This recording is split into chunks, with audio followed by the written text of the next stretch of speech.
दोस्तों, इस वक्त इजराइल और ईरान के बीच जो कुछ चल रहा है, इसकी शुरुआत गाजा की वजह से हुई थी। लेकिन गाजा में आज भी इजराइल के हमले लगातार जारी हैं। पिछले 4-5 दिन में ईरान और इजराइल के बीच बहुत कुछ हुआ, सारी चीजें आप लोगों को बताई।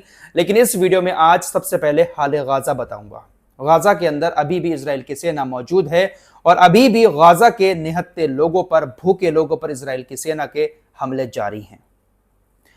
कल की खबर है, कुछ खाना पानी अब जाने की इजाजत दी है इजराइल ने। कुछ ट्रक गाजा के अंदर जा रहे हैं। कई दिन पहले यह बात आपको बता दी गई थी। कुछ एरिया बना दिए गए हैं इजराइल की सेना की तरफ से कि ये ट्रक यहां पर जाएंगे और यहीं पर गाजा के भूखे लोगों को खाना बांटा जाएगा। ट्रक खाना लेकर वहां पर पहुंचते हैं और जैसे ही खाना बांटने की शुरुआत होती है, हजारों की तादाद में लोग वहां पर पहुंचकर खाना लेने की कोशिश करते हैं, जो भूखे लोग हैं इस वक्त गाजा के। लेकिन रोजाना जब भी खाना बांटने का नंबर आता है तो इजरायली सेना की तरफ से गोलीबारी शुरू कर दी जाती है। गोलीबारी करने के बाद काफी सारे लोग मारे जाते हैं और इजराइल के सेना की तरफ से कहा जाता है कि हमने ये गोलीबारी उन लोगों के ऊपर की जो हमें भीड़ में संदिग्ध लग रहे थे, यानी हमास के लोग लग रहे थे। कल भी इजराइल की सेना ने ऐसी ही एक जगह पर जहां पर खाना बांटा जा रहा था, गोलीबारी की। 51 बेगुनाह लोगों की मौत हो गई जो खाना लेने आए थे, भूख से तड़प रहे थे। थोड़ा सा खाना पहुंचता है, ऐसी भीड़ लगती है कि एक निवाला ही मिल जाए गाजा के लोगों को। लेकिन 51 लोग, भूखे लोग मारे गए। इजराइल की सेना जब गोलीबारी करती है तो भगदड़ मच जाती है। बहुत सारे लोग घायल होते हैं। तकरीबन 200 लोग कल भी घायल हो गए। हारेत्स, रॉयटर्स और अल जजीरा की रिपोर्ट के मुताबिक गाजा के अंदर वैसे तो अस्पताल सारे खत्म हो चुके हैं। जो नासिर अस्पताल, आपने नाम सुना ही होगा, काफी बड़ा अस्पताल हुआ करता था, आज छोटे से कमरों में सिमट कर रह गया है। सब तबाह कर दिया इजराइल ने। वहां पर इलाज चल रहा है घायलों का। बेड वगैरह ज्यादा है नहीं तो फर्श पर लेटा कर ही इलाज किया जा रहा है। जैसा भी जो कुछ हो रहा है डॉक्टरों से, वो थोड़ा बहुत मरहम पट्टी कर रहे हैं। फिलहाल गाजा के हाल आज भी बद से बदतर बने हुए हैं। इजराइल अभी भी लगातार उन लोगों के ऊपर जो भूखे लोग हैं हमले करके मार रहा है। ऐसे लोग इजराइल को सपोर्ट करते हैं। जरा आगे खोल के देखिएगा, हम क्यों आखिर इजराइल के अगेंस्ट इस तरीके से बात करते हैं। क्योंकि जिनके हाथ में खाने का निवाला नहीं है, उनके हाथ में हथियार कहां से आएगा, उनको संदिग्ध समझकर इजराइल आज भी मार रहा है। तो अब जब इजराइल के ऊपर पड़ रही है आकर ईरान की मार, तो जिन लोगों को ईरान ने सताया है वो खुशियां मनाते हैं। जब आसमान में मिसाइलें आती हैं ईरान की, तो फिलिस्तीन में गाना गाना शुरू कर देते हैं, लोग नाचना शुरू कर देते हैं। फिलहाल गाजा का हाल जैसा का तैसा अभी भी वैसा ही बना हुआ है। आइए अब इजराइल और ईरान की जंग की बात कर लेते हैं। पिछली रिपोर्ट में मैंने आपको बताया था कि इजराइल के ऊपर आज दिन में ही ईरान ने हमला कर दिया। तकरीबन 21 मिसाइलें ईरान की तरफ से छोड़ी गई थीं। 5 से 6 मिसाइलों ने इजराइल के तेल अवीव में जाकर हिट किया। जिन मिसाइलों ने हिट किया है उसमें से एक मिसाइल या 2 मिसाइल, ऐसी खबरें आ रही हैं, मोसाद का जो हेडक्वार्टर था उस पर जाकर गिरी और उसको पूरी तरीके से तबाह कर दिया। आपको यहां पर साफ कर देना चाहता हूं, मोसाद का जो प्रमुख हेडक्वार्टर था उसको तबाह करने का दावा अभी ईरान की तरफ से किया गया है। ईरान के कुछ सेना से जुड़े पेज हैं, उनकी तरफ से किया गया है। ऑफिशियली अभी इस पर कोई स्टेटमेंट ना तो ईरान की तरफ से आया है और ना ही ऑफिशियली स्टेटमेंट इजराइल की तरफ से आया है। जी हां, हालांकि तस्वीरें आ चुकी हैं हेडक्वार्टर के तबाह होने की सोशल मीडिया के जरिए। ऑफिशियली बयान भी जल्द ही आ जाएगा। अमेरिका के राष्ट्रपति डोनाल्ड ट्रंप ने अभी कुछ देर पहले फिर ईरान और इजराइल की जंग को लेकर कहा कि मैं सच में इस मूड में नहीं हूं कि किसी तरह की ईरान से बातचीत करूं। मैं फाइनल डिसीजन चाहता हूं। मेरा मूड यह है कि ईरान पूरी तरीके से सरेंडर करे। मैं कोई बातचीत करने के मूड में नहीं हूं। पिछले 48 घंटे में डोनाल्ड ट्रंप ने जितनी भी बातें कही हैं, हर एक बात उस ओर इशारा कर रही है कि बहुत जल्द अमेरिका इजराइल के साथ मिलकर कुछ बड़ा करने वाला है।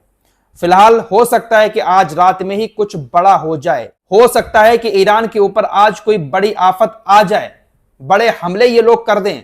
क्योंकि अभी कुछ देर पहले ही इजराइल का जो रक्षा मंत्री है उसकी तरफ से बहुत बड़ा दावा किया गया है। इजरायली रक्षा मंत्री ने कहा कि इजरायली वायुसेना आज तेहरान में बहुत इंपॉर्टेंट टारगेटों, राजनीतिक लक्ष्यों, शासन के लक्ष्यों और बुनियादी ढांचे पर हमला करेगी। इजराइल का रक्षा मंत्री कहता है कि ईरान का जो फोर्डो परमाणु केंद्र है, जिसको ईरान ने जमीन के अंदर बना रखा है, 10 परमाणु ठिकाने हमारे निशाने पर हैं और इजराइल इसको खत्म करने की कगार पर पहुंच चुका है। आज रात कुछ बड़ा करेगी हमारी वायुसेना तेहरान के अंदर।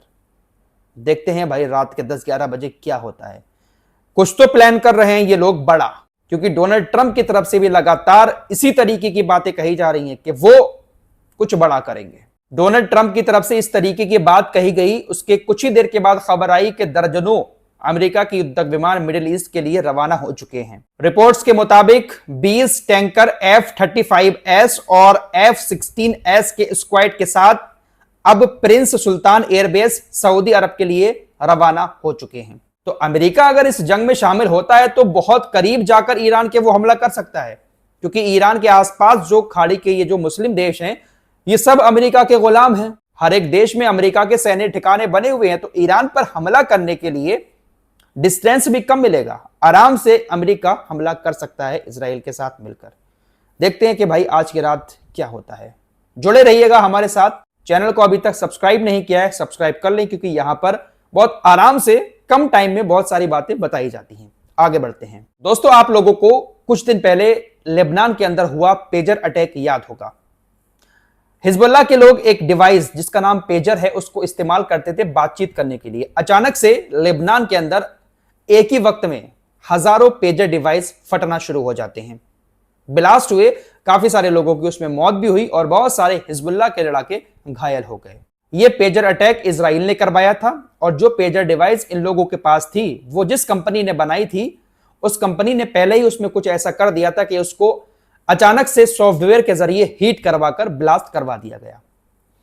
संयुक्त राष्ट्र के अंदर इजराइल का जो राजदूत है उसने एक बहुत बड़ी बात कही है। उसने कहा कि इस हफ्ते ईरान के खिलाफ एक ऐसा ऑपरेशन चलने वाला है कि लेबनान के अंदर जो हिजबुल्लाह के खिलाफ पेजर ऑपरेशन चला था वो बहुत छोटा पड़ जाएगा इस ऑपरेशन के आगे। इस बात का सीधा मतलब यह है कि कुछ ऐसा प्लान कर रहा है इजराइल कि हो सकता है कि ईरान के अंदर जो लोग मोबाइल फोन का इस्तेमाल कर रहे हैं, आईफोन हुआ या कोई और कंपनी का फोन, उसमें किसी तरह का कुछ ऐसा प्लान करवा दे और कुछ ना कुछ बवाल हो जाए, क्योंकि सारी की सारी टेक्नोलॉजी है तो इन्हीं के हाथ में। हिजबुल्लाह ने पेजर डिवाइस का इस्तेमाल करना इसीलिए तो शुरू किया था क्योंकि मोबाइल के जरिए उसके सैकड़ों कमांडर को इजराइल ने मार दिया था। मोबाइल के जरिए आराम से इजराइल उनको ट्रैक कर लेता था। तो कुछ ना कुछ बड़ा प्लान कर रहा है इजराइल। इजराइल की वायुसेना हमले कर रही है तेहरान के अंदर घुसकर, लेकिन इसके अलावा भी इजराइल ईरान के खिलाफ ऐसे ऐसे ऑपरेशन चलाएगा। आप देखना मेरे दोस्तों, ये वो लोग हैं जो चाहते हैं कि पूरी दुनिया हमारी मुट्ठी में रहे, लेकिन मुंहतोड़ जवाब ईरान इनको दे रहा है। ईरान की तरफ से भी पलट कर कह दिया गया कि अगर आपने कोई बड़े हमले हमारे ऊपर किए तो बहुत बड़ी आग लगेगी जिसको आप बुझा भी नहीं पाओगे। इजराइल के युद्ध मंत्री की तरफ से आयतुल्लाह खामनेई से भी कहा गया कि आपका हश्र भी वही होगा जो आपके पड़ोसी देश के शासक सद्दाम हुसैन का हश्र हुआ था। इजराइल के इस मंत्री ने आज अपने इसी बयान में यह बात कही है कि आज रात तेहरान में हम कई सारे बड़े टारगेटों को अटैक करेंगे और हश्र जो सद्दाम हुसैन का था वही हश्र बहुत जल्द आयतुल्लाह खामनेई का भी करेंगे। देखते हैं कि भाई क्या होता है। फिलहाल इस रिपोर्ट में इतना ही। हमारे चैनल के साथ जुड़े रहिएगा। बहुत आसान भाषा में और कम टाइम में सरल तरीके से इंफॉर्मेशन यहां पर दी जाती है।